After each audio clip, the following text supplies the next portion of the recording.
един от нас е създаден уникално и всеки един от нас носи частичка от Господа. И опитвайки се да копираме някого или да бъдем като някого, който харесваме, било то певец, било то артист, било то лидер, пастир, учител или какъвто и да е, всъщност ние се лишаваме от това да разкрием идентичността на Господа, която носим, понеже всеки един човек носи частичка от Господа. Ние сме създадени по Негов образ и по Негово подобие. И всеки един човек носи подобието на Бога. И решавайки да бъдеш като другия, всъщност ти лишаваш хората около теб от красотата на Господа, която ти носиш. Врага ни вкарва в водите на този свят. А какво прави този свят?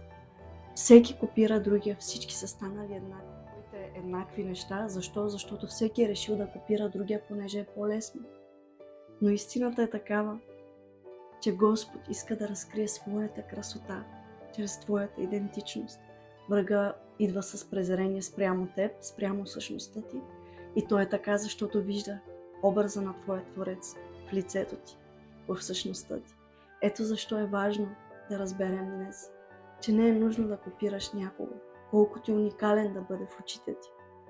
Ти носиш също уникалността на Господа. И просто ти трябва малко труд и взаимоотношения с Господа, за да разкрие Той своята идентичност вътре в теб. Всеки един от нас е част от пъзела, част от картината. Затова не е нужно да се копираме, а просто да се допълваме. Ние сме създадени да се допълваме, а не да се копираме.